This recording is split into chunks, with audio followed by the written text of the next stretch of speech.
everyone, welcome to the channel.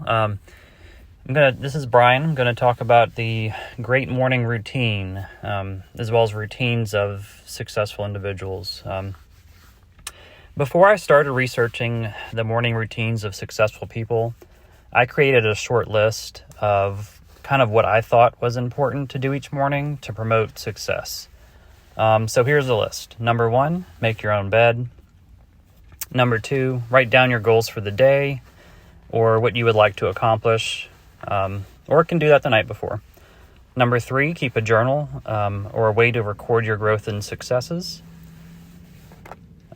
Give thanks for what you have in your life. State your why for doing what you do each day. And then drink a glass of water. So the first one, make your own bed. This is important because it can be your first completed task of the day. Admiral McRaven, a retired U.S. Navy admiral, I remember he addressed the graduating class of the University of Texas, and he stated that making your bed is the first task you can complete during the day. It can be your first accomplishment, which leads to other tasks you would complete throughout the day. Kind of your first win, if you want to say so. Even if you got nothing else completed in the day, at least you would return to a made bed, he stated. This also gives you a small boost internally and emotionally of completing a task early in the morning, installing some discipline as well, even though it's just making your bed. Number 2, write down your goals for the day or what you would like to accomplish. This really makes sense to me. I like to write down, I'm a big to-do list guy. I like to write what needs to get done. It kind of calms my mind as well. It makes sense without having a plan for the day. You're kind of going to waste it. You can keep a notebook. I use like a single subject spiral notebook. And many days you won't get all the things done that you write down, but if you prioritize like 3 or 4 things to do that you don't want to get done, or not so that you don't want to get done, that just you're not looking forward to, or the toughest things earlier in the morning, it's going to be most beneficial. Usually during the first 4 to 5 hours during the day, you're going to be getting most things done if you're not disturbed and able to prioritize those things. You can kind of highlight or put a star next to the most important goals or tasks, and then focus on completing those first. And kind of the ones down near the bottom are kind of more gravy on the biscuit. If you get them done, great. If not, then they can kind of overflow to the next day that you're not working. So next one, I say keep a journal. This is separate from the to-do list, basically, the goals for the day. This is kind of a way to record your growth and success. Write down a little bit about each day. This one I'm not as good at, but I still try to do it. It can be done in the mornings or in the afternoons as you're writing down your goals. You can write about, your attitude changes, things you're thankful for. Have you quit smoking or lost weight? If you have a journal, you can kind of go back and see how you've grown. And it's also kind of neat if you have children too. They can kind of go back as well and learn from lessons that you've learned in your life. One thing I've kind of wrote down here, it says, if your life is really worth living, it is worth recording. Next one, giving thanks for what you do have in your life. Starting your day with a spirit of thankfulness gets you started off on the right foot. This can be done through prayer or meditation. Giving thanks, you're going to be more humble throughout the day. You're going to have more gratitude. You're going to be kind of poised to be other-centered. And you'll start the day being much happier and more attractive than if you were kind of rushing out the door with a list of problems. Next is state your why for doing what you do each day. This can be done in the morning. This why is kind of the reason you do what you do. It's why you wake up early, why you go to work, why you kind of work hard making the sacrifices, say skipping a meal to get a project done. It's very powerful kind of if it's more other-centered. For instance, a parent giving 100 to 110% at his or her job and investing in their family. If it's for the good and survival of their family, their why is other-centered, and it's going to be more powerful more than it's so if it just involves yourself. Drink a glass of water. This may be simple, but I started drinking a glass of water each morning before work, and I felt more energetic, less hungry, and in a better mood. Drinking water shortly after you awaken can actually reduce the level of acidity in your stomach and help relieve symptoms of heartburn or GERD. This morning water will also help rehydrate you after sleeping for 6 to 8 hours. So these are some things that I kind of highlight, but I would also like to illustrate the morning routines of successful people, because you don't know me, you don't know anything about me, which is fine, that's great. But if you kind of see it from successful people, then you kind of, that'll be more proof of kind of, this is what they do and look at what they've done kind of thing. And I also wanted to see if any of the things on my list had overlapped with the routines of these highly successful individuals. First up, I've got Tony Robbins. He's an author, entrepreneur, philanthropist, and life coach. Founder of several companies that earn approximately $6 billion in annual sales. I noted that down a few years ago, so that's, he may be making a lot more, but this quote here, is from Tony Robbins. It says, "I'm going to live from gratitude today. I'm going to live from blessing people's lives today." Tony said he starts his day with priming. According to him, priming is about putting himself in a state where his mind and body responds accordingly. He starts seated with his hands facing away from himself, eyes closed.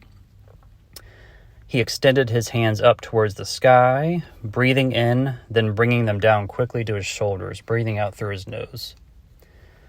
It says he does this about 10 times. So it sounds like a meditation or a breathing exercise.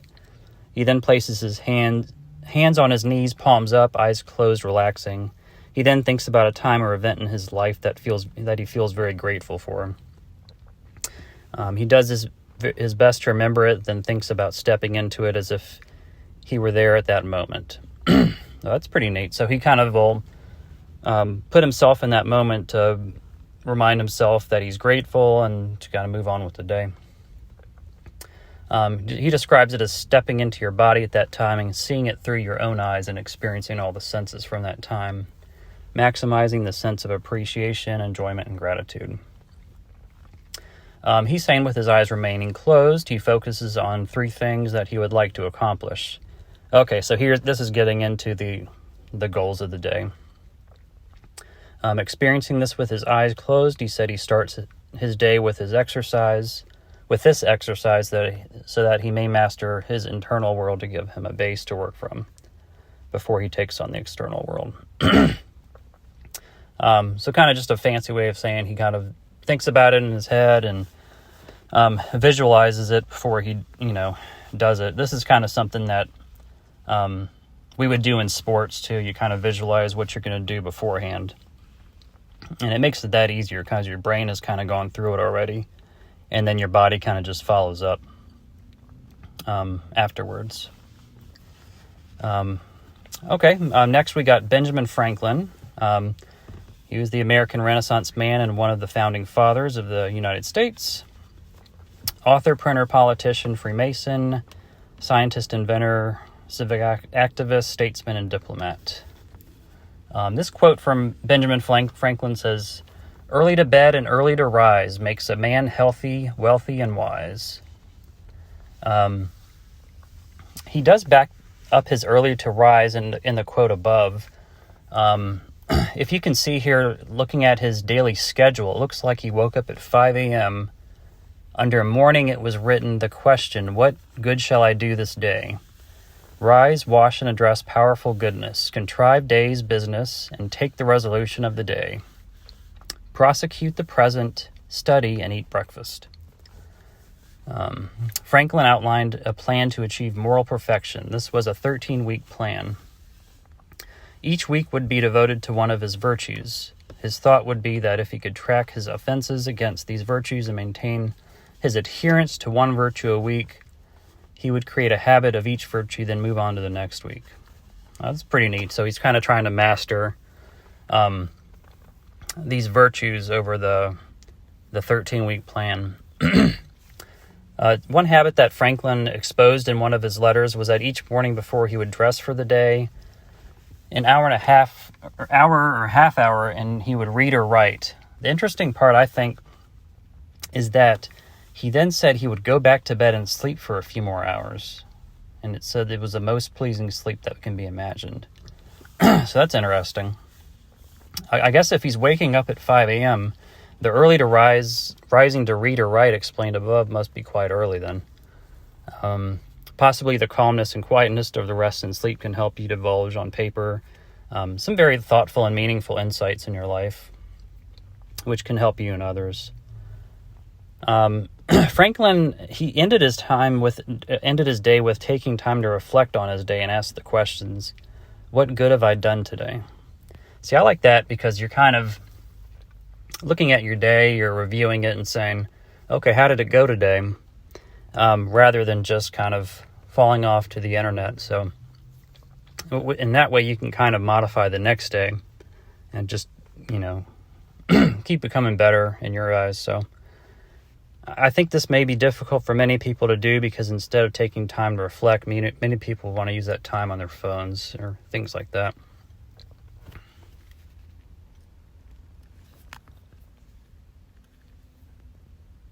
All right, and next up we've got Zig Ziglar. He was an author, salesman, and motivational speaker. Zig Ziglar said, gratitude is the healthiest of all human emotions. The more you express gratitude for what you have, the more likely you will have even more to express gratitude for. Zig would state that if you wanted to build a winning attitude, you need to take time to be quiet. He said the average American sleeps in 30 minutes late each day. He is quoted as saying, when the opportunity clock sounds off, Americans hit the floor in a dead run, hit the kiddies' room in a dead run. Hey kids, we're going to be late. We were late yesterday morning and I don't want it to happen again. They plug in the coffee maker and toaster. On the way back to the kids' room, they say, what did I say? I don't want to have to say it again. They scoot in, get dressed, and apply makeup, throw a bowl of breakfast in front of the kids, turn on the TV on, running their minds and bodies at the same time. They gulp their breakfast down, jump in their car, and whoa, be to the person who cuts in front of them in traffic. So that's Zig Ziglar. He said, I think he had quoted it like that too when I last heard him. He says he seems to wake up early in the winter months than in the summer months. He wakes up when it is still dark out and walks into his office and turns on his gas logs. He sits there and runs through his mind what he will be doing during the day and then plans it out.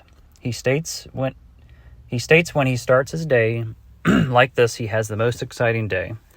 During this, he says you need to take the time for reflective thought. This will be difficult to do, even if you do wake up early, because of the distractions you may face each morning.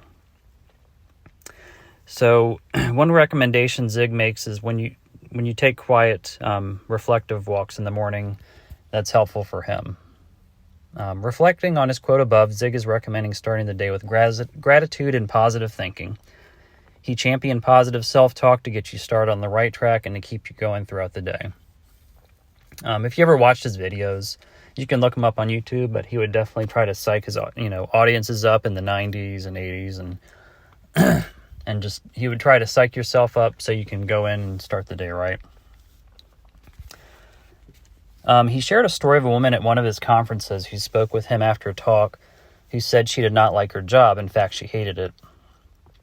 Zig asked her to list overnight the reasons why she liked her job. She stated that will be easy. I don't like anything about it. Zig asked her if she was paid to work there. She stated she was paid. That night, she made a list of things she liked about her job. She was in on the profit sharing, lived less than 10 minutes from work, had her own private office, 3 weeks paid vacation, retirement, full insurance. In the end, there were 22 things she had listed as why she liked her job, and then he asked her to say that she loved her job because then repeat the items from a list each morning. When she said she loved her job, she was really stating that she was grateful for it. So I think that's pretty important, the connection he's making there. He's saying in doing this, you'll be able to find the good in your life. 6 weeks later, he was in Alabama, and he said the same lady was at the sales seminar in the first row. She stated she was doing wonderfully well, and that she said, "You do not believe how much people down there have changed," referring to her workplace. In this case, the lady was raised in a very negative environment, and it seemed like when she kind of was more grateful and realized all the things she had, she highlighted the positives rather than the people just being better to her. So.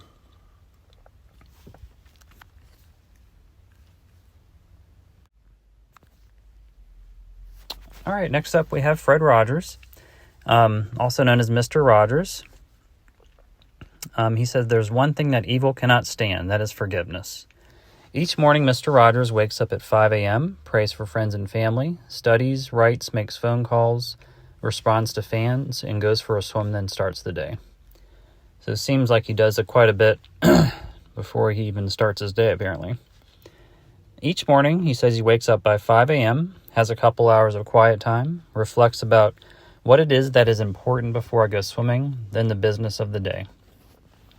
He asks, what can we do to have more quiet and silence in our lives? It appears that he treasures this quiet time in the morning routine because this is where real revelation comes, he believes. He also believes that attitudes are caught and not taught, such as when a potter can make pieces of pottery in front of the children. I think there was one episode where he has a potter on with the wheel, and simply loving to do what you do in front of children. It says, let them catch the attitude that this was fun. He hoped that he was able to say to children that they count and that there is something of value within them. One thing about Mr. Rogers, he had like a strong sense of calmness and then like that manner of caring for others. His morning routine listed above would seem to improve his ability to be successful in his field and his character, certainly. Starting with prayer, learning, and quiet time, then moving on to writing and interacting with others. I do notice the swimming in his... I do notice the swimming in his routine. Being a swimmer myself and swimming in the early morning hours, I do recognize that it gives you a sense of accomplishment. You could be doing this or working out. It's a great physical activity to start the day and to help get your endorphins and blood going. Next up, we have Eric Thomas. He's an American motivational speaker. He says, when you want to succeed as bad as you want to breathe, then you'll be successful. He was born in Detroit, Michigan to a single mother. He later dropped out of high school and was also homeless for 2 years. He also lived in abandoned buildings, and he said he ate out of trash cans. He spent 12 years working to get his undergraduate degree. He then later on went to get his master's degree and then PhD. Eric states that we've got all the same 24 hours in a day, and then what you do with that will determine your success. He says you should be specific with each day, designating blocks of time throughout the day to achieve your goals rather than simply leaving your day open to a list of tasks or goals. He said to himself, he would say, what things should I do each day to become a millionaire? He also wakes up pretty early. He wakes up every morning at 3 a.m. And he feels like because people have kind of a head start on him that maybe were born into a better situation, he feels he needs to wake up that early to catch up, basically. He wasn't born into, as he puts it, a privileged network. He said if he's waking up at 3 a.m. in the morning, he has a 5-hour head start if someone's waking up at 8. He says many times it's not about having the most talent, but I can beat you to the spot with outworking people. Is it hard? Not really. After a while, you can take naps afterwards as needed. He says the first hour after he wakes up at 3 a.m., he spends time praying and reading the Bible. He then works out for an hour. Afterwards, he speaks with his accountability group for an hour. So it's interesting. He has a group that he talks to that kind of keeps him in check. That's interesting. So it seems like he has a group that he talks to about accountability.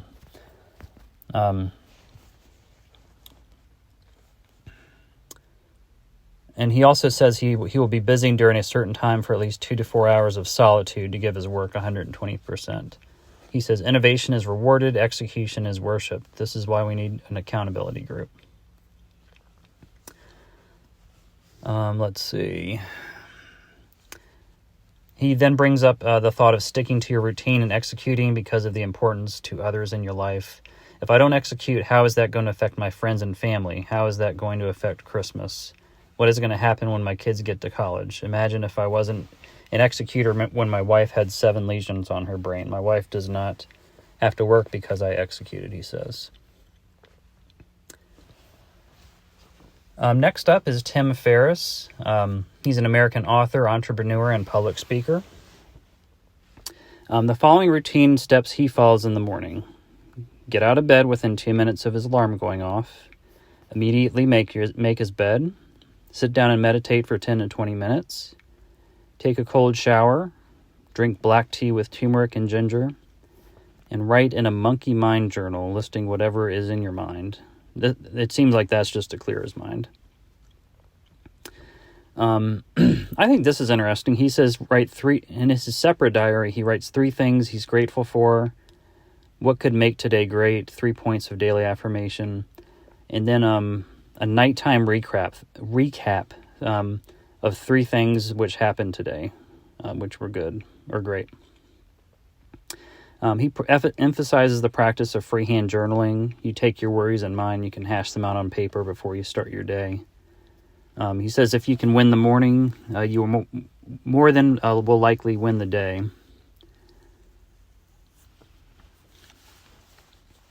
Next up, we got Jocko Willink. He's an American podcaster, retired Navy SEAL. He received the Silver Star and the Bronze Star for his service in the Iraq War. Jocko says the temptation to take the easy road is always there. It is as easy as staying in bed in the morning and sleeping in. Willink writes, but the discipline is paramount to the ultimate success and victory for any leader and any team. He wakes up at about 4:45 a.m. As a psychological win, he says, over the enemy. He thinks about the enemy and what they are doing. He thinks about a guy in a cave rocking back and forth with a machine gun in one hand and a grenade in the other, and he is waiting for me. He thinks, what can I do for the moment which is coming? And he said that propels him out of bed. He also does a workout in the morning.